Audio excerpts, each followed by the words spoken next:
Now, back to WFO Radio, NHRA Nitro. What's up, NHRA fans? Welcome back to WFO Radio NHRA Nitro podcast. We're getting ready for Race 2 of the 2019 NHRA playoffs, known as the Countdown, headed to Worldwide Technology Raceway at Gateway. And we're ready for the AAA Insurance Midwest Nationals. A lot of sponsor calls out there. And you are about to hear from Austin Prock. Austin having a strong season, a great season, got a win already, running well in the championship hunt, in the mix. And we're going to hear from Austin momentarily. Is he a shoo-in for the Auto Club Road to the Future Award? That's the question. We're going to speak with Austin Prock coming up on the show. But first, of course, got to thank the sponsors, the people who make it all possible. And each week, we just got to give them a little name call out, right? TotalSeal.com, the leader in ring seal technology. Whatever you're building, whatever the engine, road car, race car, otherwise, Indy car, stock car, high-level technology racing, whatever you want to do, Total Seal will make the rings. They are cutting-edge technology. Check them out, TotalSeal.com. MagicDryUS.com. The folks at Magic Dry on board with Scott Palmer, on board with NHRA as the official organic absorbent of the NHRA. And if you've got a shop, a factory, an oil rig, wherever you're working, Magic Dry is a great product. It's made of coconut. It's all natural. It's organic. It works great. It's lightweight. All these great benefits make it the perfect call for you and your company, MagicDryUS.com. Frank Hawley's Drag Racing School, the Dragster Adventure. I know it's not even Black Friday yet, but I keep saying this is the gift. This is the one. The loved one in your family, your son, your daughter, your wife, your husband, your friend, your best friend, your neighbor who you hate. Maybe not that.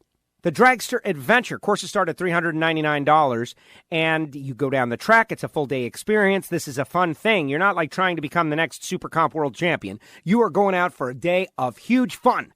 Driving a dragster, doing some burnouts, going down the track, hanging with Frank Hawley, Frank Hawley's Drag Racing School, the Dragster Adventure. And you're like, oh, I don't want to go all the way over there.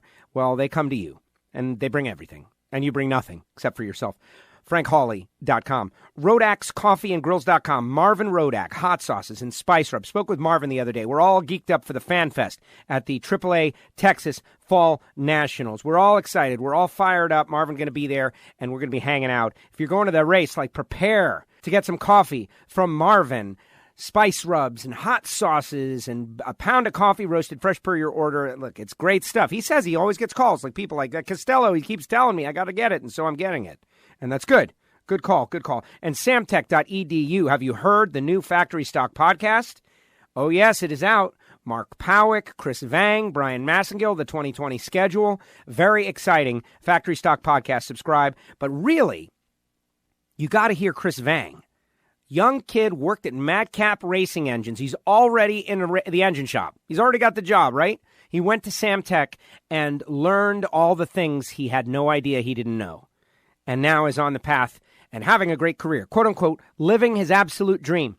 You got to hear it, Chris Vang. But really, that's possible at samtech.edu. Go to the website, check him out, call Brian Massengill, demand to speak to Brian. I shouldn't have probably said that. And you can start your career. Samtech.edu. Check it out. Of course, HusseyPerformance.net, Hankstafers Metalworking, Lubricants, Drag Racing Edge Magazine, and EV3 Drag Racing. Those are the sponsors who make it all possible here on WFO Radio. Very much appreciate them, and thank you for listening. All right, let's dive in. Joining us now for John Force Racing. He is doing very well in his rookie season. He's already won a race and finds himself in the middle of a championship hunt. Austin Prock joins us now. Austin, welcome back to WFO. How are you? I'm doing great. Thanks for having me again. Hopefully I can give you a call here after this weekend. The before-event interview is definitely less cool than the after you just won the event interview. I mean, I know it. Exactly. But when you come on the show and then you go on to win the event, that is the best thing, because then, inevitably you start to wonder, did I win because I went on WFO radio? That's the question that is in the minds of so many drivers out there. So we're going to test it with you right here. All right, sounds good. Hopefully it all works out. All right, so here we go. Looking back at your season right now, looking ahead at the countdown, you're right in the middle of a championship hunt. You're 86 points out of the lead. That's manageable. Car is improving? Are you where you want to be just yet? Probably not. But why don't you take me inside the team and give me and your fans some ideas about like how you feel with 5 races to go? I definitely think we got a shot at winning it. My dad and Robert Height, they won it from 10th in 2009. And we come in here we came into the countdown in 8th and moved up a position and reeled in a lot of points on the front runners. Like you said, we're 86 points out of lead, and we got a win, and we've been to 3 consecutive semifinals since that win. So we have a lot of good momentum going, and I know if you can go to all the semifinals in this countdown, more than likely you're going to end up in the winner's circle 1 or 2 of those times. And if we can keep this pace up, we honestly have a really good shot at winning this thing. Mike Green and Ronnie Thompson, they've been working close with my dad. He's tested a handful of times in the past month, and they're working together. What they're doing on his car, we're trying to parlay that into our race car as well, and it's really showing some hope. And I think this car's going to continue to get better, and if it continues to get better, we're gonna find ourselves in the winner's circle here before the year's up. Well, your driving has been stellar. We'll talk about that momentarily, but I think it might be interesting to the people out there to hear you talk about your father as directly involved, hands-on with the car, but at the same time, how could he not be, right? It's I don't think you could keep him away if you wanted to. Yeah, absolutely. All year long, he's obviously got his own race car to focus on. He can't put too much attention on it because then his race car might slow down a little bit. So when he can help and when Mike Green and Ronnie Thompson want to work with him, they do. That's one great thing about John Force Racing. It's one big team. All the crew chiefs, they share their data, they work together, they give pointers. If they find something that helped their race car, they're absolutely running over to all the other crew chiefs and letting them in on it. So that just gives everyone a great attitude working together. And, you find your team cars in the winner's circle a lot more often when everyone's, playing together. Do you feel that there's a little bit, like when Mike came over, Mike Green, we know that he's got a wealth of experience. He crew chief for Snake, he had crew chief with the Army car, won a championship, has had great success. But in the middle of a season like this, where the driver, you get off the starting line very well. You've proven you can pedal the car. I'm not saying that's all that it takes, but that's a lot. So you've got a lot of the tools that could get you a championship. So in many ways, they're in a race against time, right? Like the season is running out. They've got to figure out the tune-up, at least something that can get them there. And that's what you guys are battling. And as you said, getting to the semis now, that's a huge step, getting out of the second round, getting to the semis, putting up points. How are you guys handling and managing that as the timer ticks away, trying to get all you can out of the car, stay aggressive, and maximize whatever you can do this season? We're always working on improving the race car, and I'm always working on improving myself. This is a team sport. When the car's down, the driver's got to be there to turn on that win light, and when the driver's down, the crew chief's got to be there to turn that win light on. That's how you win races. That's how you win championships. You look back at these past race teams that have won championships, and that's how they survive. That's how they go rounds. You got to have each other's back, especially when it counts in this countdown. And I think we've been doing a great job of that. And my team, they're not satisfied with just going to the semifinals or turning on the win light when we smoke the tires. They want to go up there and run low ET every time we go up there. And if we can do that and I can leave first, we're going to be real hard to beat. And that's our goal right now is keep improving, go up there, be in the top 3 every time we run down the racetrack. And I honestly believe we're getting really close to that. I think you might see a little bit of that here this weekend. I'm watching a video on Twitter right now of your pretty massive explosion out there in Reading, and you were not happy. Take me through that. Obviously, no one wants to go through a big explosion. First of all, going through a big explosion as a driver in your rookie season. The seasoned veterans, they handle it and all. That can't be comfortable. So talk a little bit about that experience. And then, you got out of the canopy and, you kicked the wall. I loved seeing it. Take me through that moment. I could tell we were on a really good run. And it was trucking right down there, and it got a little bit loose. It never spun the tires, but I don't know if some oil got under the tires. It got a little bit loose, and then it blew up, and it's just frustrating, obviously tearing up parts. And especially as a rookie, I knew it felt not right for an instant. And it's like maybe if I had more laps, could I have caught it? But probably not. There was a parts failure in the valve train, and, it blew up big, and we're not out here to do that, Indy was the first time we had a catastrophic explosion like that, and to do it 2 weeks in a row is just frustrating. It costs a lot of money. We're not out here to waste our budget doing stuff like that, and it makes a lot of work for the guys. It ain't no fun when you put your blood, sweat, and tears in these parts, and you go out there and you get 3 seconds out of them, and they're gone for good. So just frustrating. I wear my heart on my shoulders, and it's just emotional. You don't want to go out there and tear stuff up, and I was pretty ticked off. But my guys did a great job regrouping. We stayed late on Saturday night and got that thing put together perfectly, and went up there and ran second quick of eliminations in first round. So I was really pleased with that. What kind of response did you get about that reaction? I'm curious. I don't know the answer to this. Was it, generally positive, generally negative?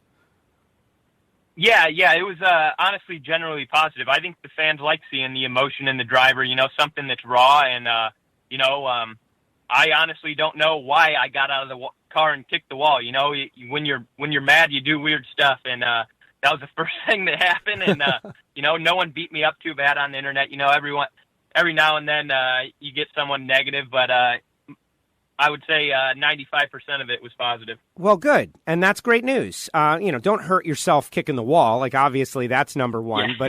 But I wonder because, in the past, we've had, young drivers. They show their emotions. And some people, and we never know, is it 10 people? Is it the same 10 people? Is it 100 people?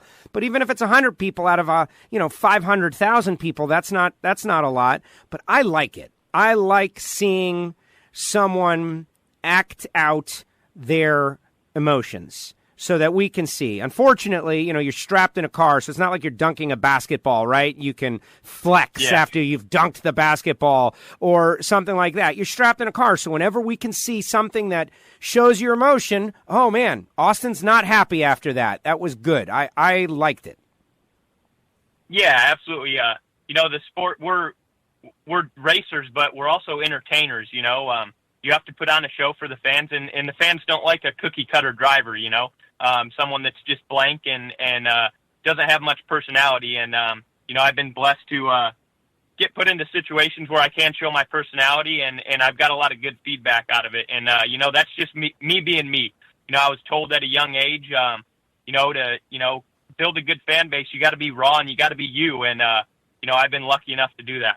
You have. It's going very well. Recently, you participated in a piece for NHRA with Snake, one of the My Journey deals, except it was very different in that he's interviewing you, you're interviewing him, you guys are sitting in a bar, it looks like you're having Mellow Yellow. As much as I love Mellow Yellow, there should probably be something mixed in there, but that's a different story. Like the questions, you had some really good questions. Like, tell me about, the behind the scenes on that deal, because you guys are friends, and you look at him as a mentor and he looks at you as a protege in many ways, but sometimes it's challenging to come up with, good questions, probing questions, not revealing some, like private thing, etc. That thing came across very, very well. Yeah. When they sat us up there, they pretty much just said, just sit here and BS like you would if you were actually in a bar, on a Friday night or whatever on an off weekend. And that's what we did.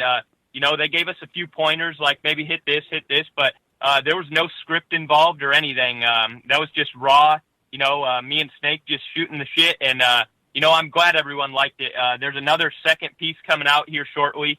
They're going to play some at one of the races during the countdown a second skit that we did, and it's very similar. We're sitting in a movie theater, and it came out very well as well. They were pleased with it, and I'm looking forward to showing everyone. I loved that you asked him about, your grandfather. Like, hey, man, why were you so tough on my grandpa? Yeah. Yeah, Don, he was tough for everybody, A few times, there was some bad luck involved for my grandpa, but, it just wasn't his day. But, a handful of times he met him in the final round, and, Don got the better end of the stick. But, very proud of my grandfather and all that he succeeded in, to help pave the way for my dad and me and my brother and our family, So, it's pretty cool to get to work with Don, who raced against my grandfather, and get to work with Force, who also raced against my grandfather. It's a pretty tight-knit family. What do you think about Force and what he's been doing? You guys won he won 150 and you won one together. But since then, he has shown that was not a one-off or a, I don't want to use the word fluke. That's not what I mean. But he has kept the intensity up. Like, this guy has been to multiple finals. He won the U.S. Nationals. He's got a good car. The car's going down the racetrack. It's like, oh, my goodness, John Force could win another world championship. What's it like being in the, the eye of the hurricane that is? Oh, it's awesome. That car's running great, and he's been driving at the top of his game. When you roll up next to John Force right now, you're intimidated. He's playing games on the starting line, and that thing goes up there and can run low ET. So he's definitely got a shot at the championship. Both him and Robert Height do. I think they're going to be pretty tough to beat in this thing. They've been learning a lot these past few races, and John's car's been running good. My dad's car's been down a little bit, but he learned a lot testing the other day, and I think he's going to be real tough to beat here this weekend. Hopefully this time I can double up with my old man. Wow, wouldn't you just love to do that? Now, as a rookie driver, right, it's almost you don't act like a rookie, you don't drive like a rookie. Your reaction times have been right at the top of the list with the best of the best. You've got a great opportunity to go out and win a championship. But there's that whole, the rookie doesn't know what he doesn't know. Is that a good thing in this case? Yeah, I think so, because, I'm just happy to be in the top 10. I want to win the championship, but I'm not going to let that pressure get to me, at least not yet. I know if it comes down to the wire in Pomona, I'm sure I'll be nervous and, be a little hesitant, I guess. But who knows? You don't know until you get there, and I'm going to try and not let the pressure get to me, just like I have in all year. I showed up to Pomona and had 3 hits in a top field dragster and went up there, and oddly enough, I was not nervous. I was not scared, no pressure, and hopefully I can just continue to keep that mindset through the rest of this season. But, I'm definitely very pleased with how we're doing right now, and, my guys are working hard, and I think we can win this championship. I wouldn't be surprised if we did, and that would be the easiest way to wrap that Rookie of the Year thing up, is just go win the championship. Yeah, I think that would be a pretty good way to do it. You've already won a race, and, like anything could happen in these next couple of races, but you're definitely the leader at the moment. Hey, what's up with your Friday night song? You've a couple of drivers switched their songs. You have stood pat on your song. Give us your rationale for that song. It's a very positive energy. It's not really like, here comes the badass Austin Prock. It's more like, hey, respect to everybody kind of music. Yeah, I shuffled it up there a handful of the races early on in the season, but I found home with this song. I really like the message out of it. It's got a good beat, and the first time it played, Force actually loved that song. I was surprised that he knew that song, but he knew exactly what it was, and he thought it was a good pick. So that's what I'm rolling with. If the boss likes it, I'm happy, and it's one of my favorite songs as well. Yeah. And hopefully the fans get a kick out of it too. And he loves the Elton John, not because of the song, but because of the message. Like, who knew John Force identified so well with Elton John? Yeah, exactly. Crazy stuff. Now, here we go into St. Louis. You go into new tracks for the first time every time that you go to a new track. It makes sense that way. But what do you know of the track? What have you heard of the track, as a driver that you can prepare for before you get there? I've actually made laps at St. Louis in a Top Fuel Funny car, so I'm familiar with it.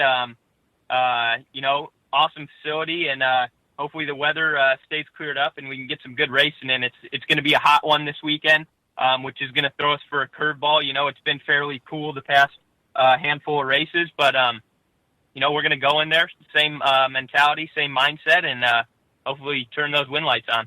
There you have it. Austin, thanks for coming on WFO Radio Podcast. Great to check in with you. It's amazing what's happening at John Force Racing. I don't know if we are doing the appropriate job of shining the spotlight on what a strong team John Force has built with this resurgence now. Robert Hight, himself, you, and Brittany. What did you think of Brittany's record run? Like when you saw that come on the board, you're on the inside. Did you know that was on the horizon? Oh, yeah, that was stout. That was impressive. David Grubnick and Max Savage and that whole Advanced Auto Parts team did a great job. And it was, I knew it was coming. I knew it was capable of that. And, I think it could probably even go a little bit quicker. But they've been doing an excellent job with that thing. And when the conditions are there, they put that number up. And pretty impressive, being able to look at the data on that thing and just, it's just jaw-dropping, all four of our cars are performing at their best they have all season, I believe. And we got four strong John Force Racing cars that are all capable of winning this championship. So hopefully a couple of us can get it done. Super exciting. Is there anything else you want to let people know about? You get these 30-second snippets. You get the stuff with Snake. But, it's all pre-recorded, not really like free form in that, for the fans out there, when they are looking at Austin Prock, like, what do you want them to know? I just want them to know, or want them to think that I'm meant to be here. That's been my goal all year is show that, this just wasn't some fluke that got thrown together because of the people I know. Connections are a lot of it in drag racing, and, you gotta be the whole package. You gotta work hard. You gotta live it. You gotta eat it. You gotta breathe it. Think about it when you're sleeping. And, I've been working real hard at performing at my best. I got a golden opportunity that, not very many people get. Not very many people have got to say they drove for John Force and have Snake on the side with you.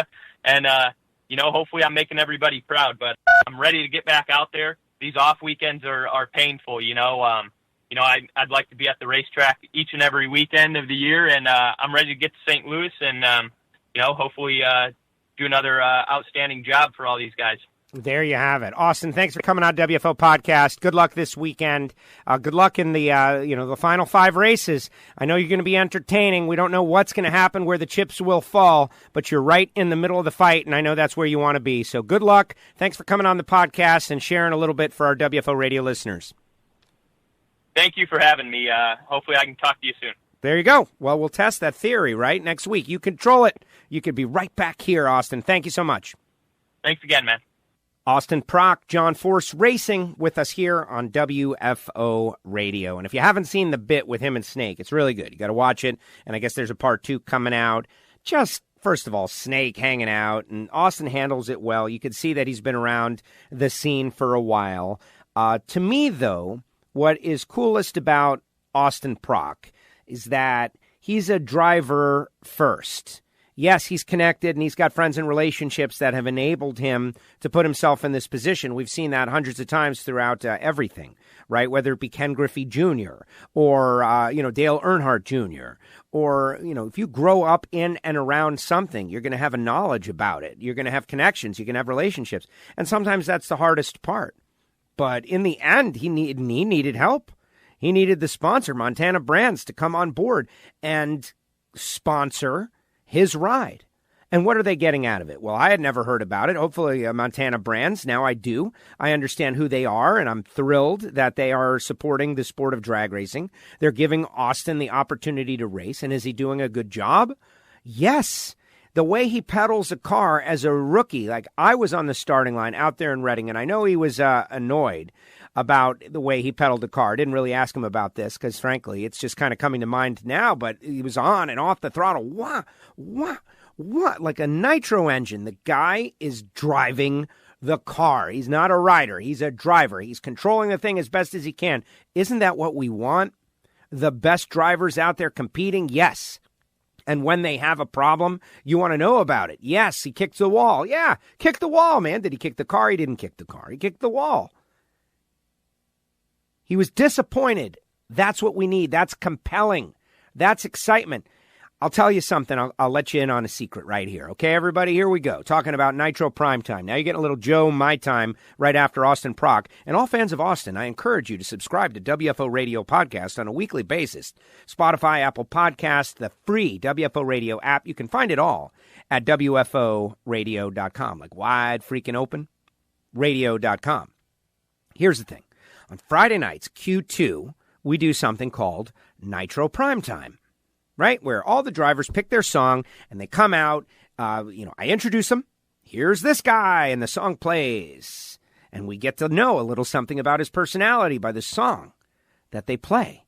And then it's like, interesting. And sometimes the driver will pick it. Sometimes the crew will pick it. Sometimes they'll play a prank, and they'll play something weird. Like Cap's crew played Britney Spears for him early in the year, and he hated it, and it was a big moment. Jordan Vandergrift's team, they play like a double reverse whammy on Jordan.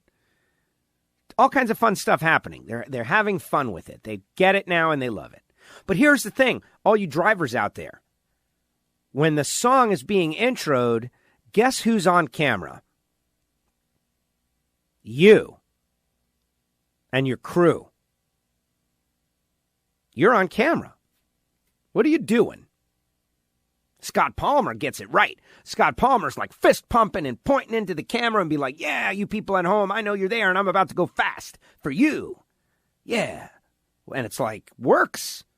And then some people, they just, the camera's on me. Or they don't know the camera's on them. They're not even thinking about that. I get it. They're getting ready to go fast, so they can't be bothered. Play to the camera. The camera is on you. You're the star. You're the star of the moment. You've got thousands of people watching on their mobile devices or computer screens around home, looking at you and your crew. And that's the time to be the star. Your music is playing. You're walking up to bat or getting ready to do a burnout. It's your moment. Go with it. I'm glad I got to vent there. All right, everybody, the archive is loaded. Archive and everything on WFO Radio, the mobile app, everything is brought to you by some great sponsors, and I say them every time. Samtech.edu, TotalSeal.com, MagicDryUS.com, Frank Hawley's Drag Racing School, where Austin Prock went, and Marvin Rodak's CoffeeAndGrills.com. We really appreciate them, plus Drag Racing Edge Magazine and EV3 Drag Racing. On your mobile device, it's a game that you play on your mobile device. We got a WFO season in there, and people are playing, and it is good stuff. And we are getting ready for the AAA Midwest Nationals. I'll be out there at the event. Remember, get your WFO Radio t-shirts at the Nitro Fish trailer, nitrofishracing.com. Saturday is Nitro Fish is WFO Shirt Day. Get it at Nitro Fish trailer. And it's going good. Saturdays. Everybody's rocking their shirts on Saturdays. Love it. I'll be out there. Go on the walking tour. Come hang out with us. And certainly appreciate all our guests this week. Austin Prock, J.R. Todd, Steve Torrance, and Alan Reinhart. Like, that's a pretty good week of NHRA interviews. Hit the archive. Jack Beckman is in there. Lots of winners. John Force. All kinds of great interviews from the past couple of weeks and months. If you're new to the show, go hit them. They're there. They're waiting for you on the app or in the archive. Just download the show, click subscribe, and you'll be ready to go. Thanks to everybody behind the scenes. I appreciate it. We'll see you guys at the races this weekend, WFO. And hey, if you're looking for entertainment, or what we call entertainment, or something that we pass off as entertainment, the Ignition Show should be pretty good this week. We're going to have a lot of fun covering lots of topics. WFO, everybody. WFO! The views and opinions of the hosts, guests, or callers do not necessarily reflect that of the station ownership, advertisers, or agencies. I love WFO Radio. Oh, yeah.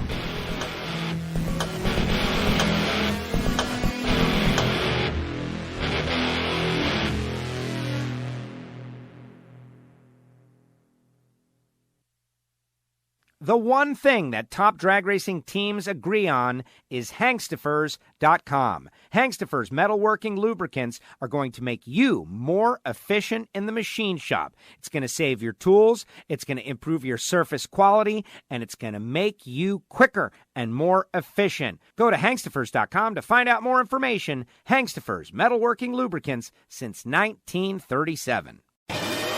Start your education at full speed with the School of Automotive Machinists and Technology. Accelerate your career as a high-performance engine builder with classroom instruction and practical hands-on experience in the lab, on the dyno, and at the track. In addition to the blockhead and CNC programs, SAM now offers motorsport, EFI tuning, and an Associates of Applied Science degree. And SAM is a military-friendly school, approved to train veterans and other eligible persons under the GI Bill. Start your education at full speed. Go to samtech.edu today. Hey everybody, how do you start your day? You started off with a little coffee.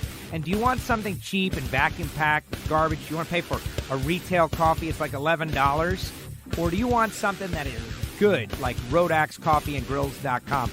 Join the RoadAxe Army. WFO users and listeners know all about it. Over 40 grades to choose from. This is roasted fresh per your order, not to mention hot sauce, spice rub. You got to call Marvin, get on the phone line, or go to the website, RoadAxeCoffeeandGrills.com.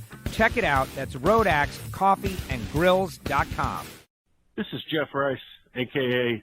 Deep and Hot. I just want to let you know that NHRA Nitro is probably the best coverage of NHRA drag racing, period. How can you not like a 3.5-hour broadcast with all the winners specifically for drag racing? WFO rules the airwaves.